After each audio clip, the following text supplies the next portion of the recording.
Hi ಎಲ್ಲರಿಗೂ ಕಥಾಕಣಜ ಸ್ಮಿತಾ ಚಾನೆಲ್ಗೆ ಆತ್ಮೀಯವಾದ ಸ್ವಾಗತ. ನಾನಿವತ್ತು ಒಲವ ಚಲವ ಕಥೆಯ 19ನೇ ಎಪಿಸೋಡ್ನ ಜೊತೆ ನಿಮ್ಮ ಮುಂದೆ ಬಂದಿದ್ದೇನೆ.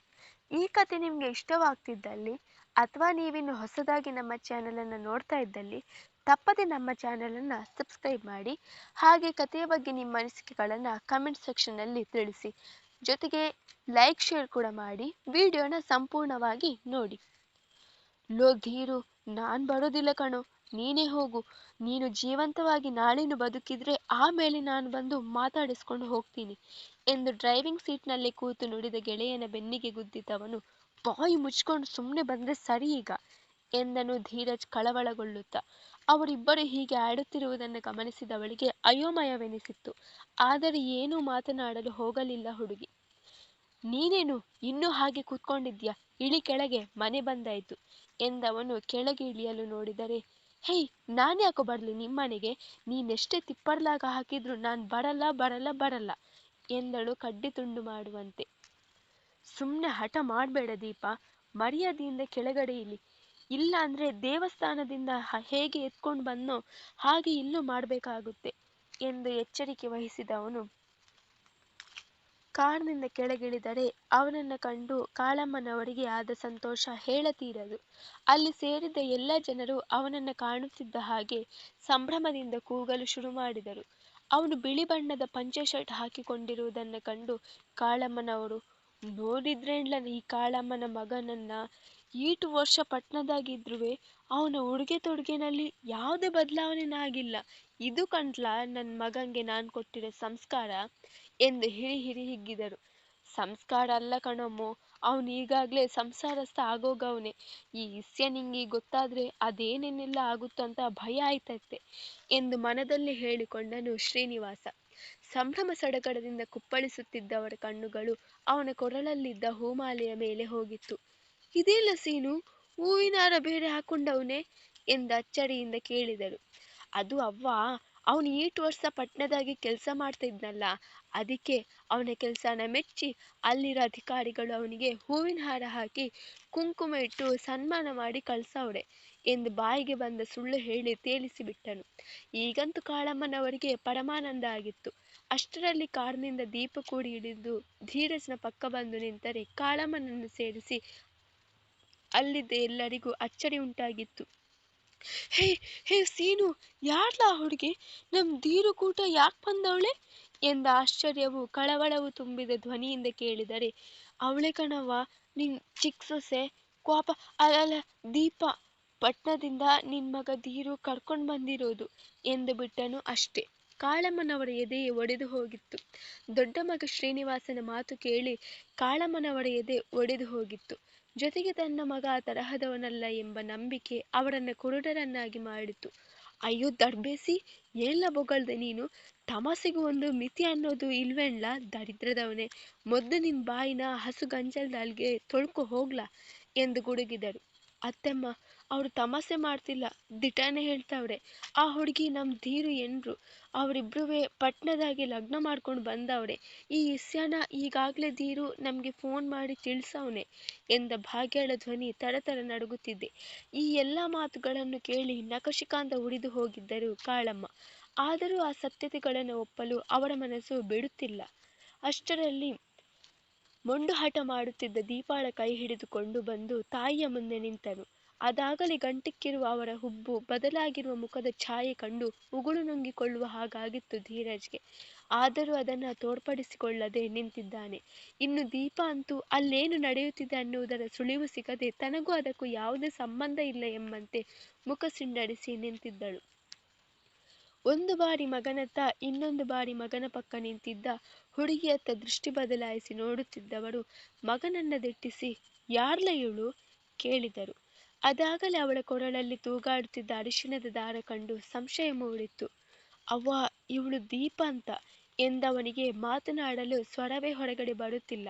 ಅವನು ಸತ್ಯವನ್ನು ತನ್ನ ಮನೆಯವರ ಬಳಿ ತಿಳಿಸಲು ಇಷ್ಟೊಂದು ಒದ್ದಾಡುತ್ತಿರುವುದನ್ನು ಕಂಡು ಸ್ವತಃ ದೀಪಾಳಿಗೆ ಅಚ್ಚರಿಯಾಗಿತ್ತು. ತನ್ನ ಮುಂದೆ, ತನ್ನ ತಂದೆಯ ಮುಂದೆ ಕೂಗಾಡುತ್ತಿದ್ದವನು ಇವನೇ ಏನು ಎಂಬ ಅನುಮಾನ ಬಂದಿತ್ತವಳಿಗೆ.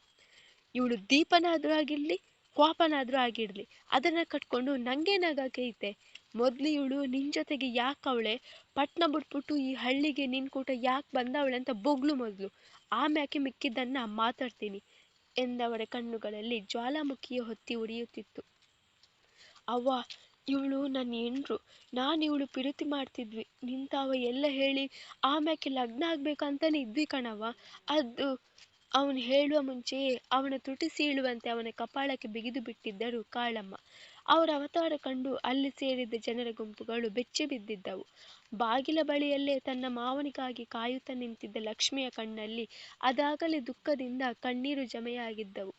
ಏನಂದೆ ನೀನು ದಡ್ಬೇಸಿ, ಪಟ್ನದ ಈ ಬೆದ್ರುಗೊಂಬೆ ನೀನು ಹೆಂಡ್ರಿ ಹೇಳ, ಹಂಗಾರೆ ಈ ಹುಡುಗಿ ಹೇಳ ಎಂದವರು ಬಾಗಿಲ ಬಳಿ ಮುದುಡಿ ಕೂತು ಕಮ್ಮನೆ ಹಾಕುತ್ತಿದ್ದವಳನ್ನ ಕರೆದುಕೊಂಡು ಬಂದು ಅವನ ಮುಂದೆ ನಿಲ್ಲಿಸಿ, ಅನ್ಯಾಯವಾಗಿ ಈ ಮಗಿ ಬಾಳನ್ನ ಹಾಳು ಮಾಡಿ ಬಿಟ್ಟಿಯಲ್ಲೋ ಹಾಳಾದವನೇ, ಈಗ ಈ ಪಾಪನ ನಾನು ಹೆಂಗ್ ಹೊತ್ಕೊಳ್ಳು, ಮಗ ಮಗ ಅಂತ ತಲೆ ಮೇಲೆ ಇಟ್ಕೊಂಡು ಮೆರೆಸಿದ್ದಕ್ಕೆ ಒಳ್ಳೆ ಮರುವಾದಿನೇ ಕೊಟ್ಟೆ, ಈಗ ಈ ಹಳ್ಳಿನಾಗೆ ಹೆಂಗ್ಲ ನಾನು ತಲೆ ಎತ್ಕೊಂಡು ಓಡಾಡ್ಲಿ, ನಮ್ಸಿ ಕುತ್ಕೆ ಕೊಯ್ದು ಬಿಟ್ಟಿಯಲ್ಲೋ ಹಾಳಾದವನೇ, ಯಾಕ್ಲ ಹಿಂಗ್ ಮಾಡ್ದೆ, ಅಂಥದ್ದೇನು ಕಂಡೆ ಈ ಬೆದ್ರುಗೊಂಬೆ ತಾವ, ಏನು ತೆಳ್ಳಗೆ ಬೆಳ್ಳಗೆ ಅವಳೆ ಆಟೆಯ, ಅದನ್ನ ಬಿಟ್ರೆ ಬೇರೆ ಏನಾಯ್ತೆ ಅಂತ ಕಟ್ಕೊಂಡು ಈ ಮೂದೇವಿನ ಬೊಗಳ್ಳ ಎಂದವರೇ ಅವನ ಕಪಾಳಕ್ಕೆ ರಪ್ ರಪ್ ಎಂದು ಬಾರಿಸಿದರೆ ಅವರ ರೌದ್ರಾವತಾರ ಕಂಡು ಕಕ್ಕಾಬಿಕ್ಕಿಯಾದಳು ದೀಪ. ಅವಳಿಗೆ ಏನು ಮಾಡಬೇಕೋ ತೋಚುತ್ತಿಲ್ಲ. ಅವ ಸುಮ್ಕಿರವ ನೀನು, ಇದೇನ್ ಮಾಡ್ತಾ ಇದ್ದೀಯ, ಬಿಡು ಅವನನ್ನ, ಅವನ್ ಮಾತೊಸಿ ಕೇಳು ಎಂದವಳನ್ನ ಹಿಂದಕ್ಕೆಳೆಯಲು ಬಂದ ಶ್ರೀನಿವಾಸನ ಕೆನ್ನೆಗೆ ನಾಲ್ಕೇಟು ಬಿಗಿದವರು. ಥೂ ನಿನ್ ಬಾಯಿಗೆ ನನ್ನ ಹಳೆ ಎಕ್ರ ಸಿಕ್ಕಾಕ, ನೀನ್ ಯಾವ ಸೀಮೆ ಮಗನು, ಹೆತ್ತವನ ಬೆನ್ನಿಗೆ ಚೂರಿ ಹಾಕಿ ಬಿಟ್ಟಿಯಲ್ಲೋ ದರ್ಬೇಸಿ, ಹೋಗ್ಲಾ ಆ ಕಡಿಕೆ, ಇಲ್ಲಾಂದ್ರೆ ನಿನ್ನನ್ನು ಸೇರಿಸಿ ಗೂಸ ಕೊಡ್ತೀನಿ ಎಂದು ಎಚ್ಚರಿಸಿದರು. ಅವ್ವ ನನ್ನ ಮಾತು ಕೇಳವ್ವ, ಅವ್ವ ಒಸಿ ನನ್ನ ಮಾತು ಕೇಳವ್ವ. ಏಟಿನ ನಡುವೆ ಚೀರಿದನು ಧೀರಜ್. ಕೇಳೋಕೆ ಇನ್ನೂ ಏನು ಬಾಕಿ ಮಾಡಿದೀಯಾ, ನನ್ನ ಮರುವಾದಿನ ಊರ್ ಜನರ ಮುಂದೆ ಮೂರ ಬಟ್ಟೆ ಮಾಡಿದ್ದು ಸಾಕಾಗಿಲ್ವೇನ್ವಾ, ಏಟೆಲ್ಲ ಕನ್ಸು ಕಂಡಿದ್ನೋ ನಿನ್ ಬಗ್ಗೆ ಎಲ್ಲ ನುಂಗಿ ನೀರು ಕುಡ್ದು ಬಿಟ್ಟಿಯಲ್ಲೋ, ಅವಂಗೇನು ಗೊತ್ತಾಗಕ್ಕಿಲ್ಲ ಅಂತ ತಾನೇ ನೀನು ಇಟೊಂದೆಲ್ಲ ಆಟ ಆಡಿರೋದು, ಆ ಮೂದೇವಿನ ಲಗ್ನ ಯಾಕೆ ಮಾಡಿ ಕರ್ಕೊಂಡು ಬಂದಿದ್ದೀಯ, ಬಸ್ರಿ ಮಾಡಿ ಮಕ್ಕಳನ್ನುವೆ ಒಟ್ಟಿಗೆ ಕರ್ಕೊಂಡು ಬರ್ಬೇಕಾಗಿತ್ತು ಎಂದವನ ಕೊರಳ ಪಟ್ಟಿ ಹಿಡಿದು ಹೇಳಿದರು. ಇನ್ನೊಂದು ಸ್ವಲ್ಪ ದಿನ ಹೋಗ್ತಾ ಇದ್ದಿದ್ರೆ ನಿಮ್ಮ ಆಸೆನೂ ಈಡೇರಿಸ್ತಾ ಇದ್ದ ನಿಮ್ಮ ಈ ಕುಲಪುತ್ರ ಎಂದು ತನಗೆ ಮಾತ್ರ ಕೇಳುವಂತೆ ನುಡಿದ ಮನೋಜ್ಗೆ ಹೆದರಿ ಬೆವರು ಕಿತ್ತುಕೊಂಡು ಬಂದಿತ್ತು. ಇನ್ನು ತನಗೆಲ್ಲಿ ಒದೆ ಬೀಳುವುದೋ ಎಂದು.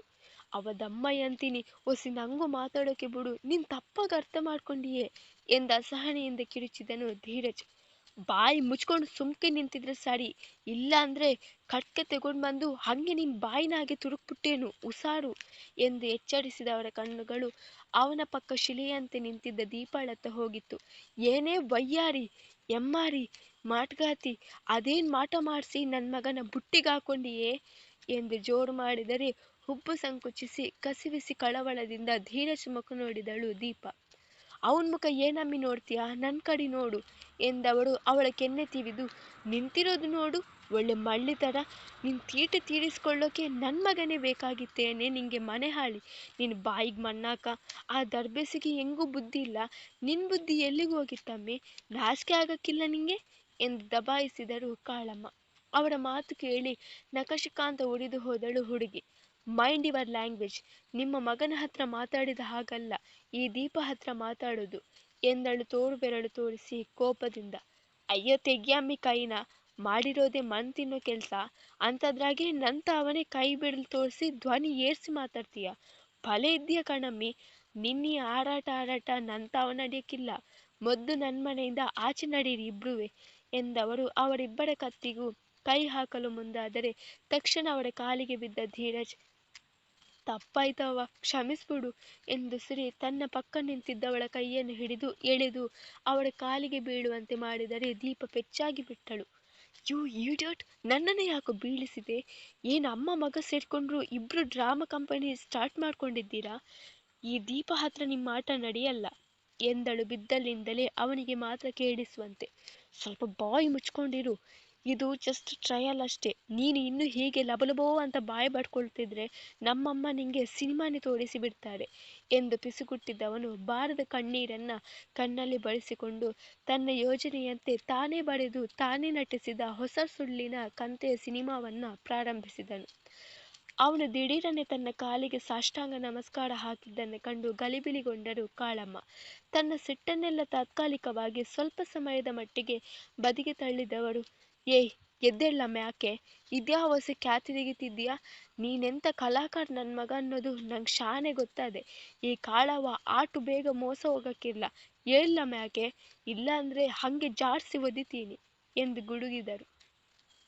ತಕ್ಷಣ ಅವಳ ಕಾಲು ಬಿಟ್ಟು ಮೇಲೆದ್ದವನು ಅವಳ ಮುಂದೆ ಕೈ ಮುಗಿಯುತ್ತಾ, ಅವ್ವ, ಈ ನಿನ್ ಮಗನನ್ನ ನೀನ್ ಈಟೆ ಅಲ್ವಾ ಅರ್ಥ ಮಾಡ್ಕೊಂಡಿರೋದು?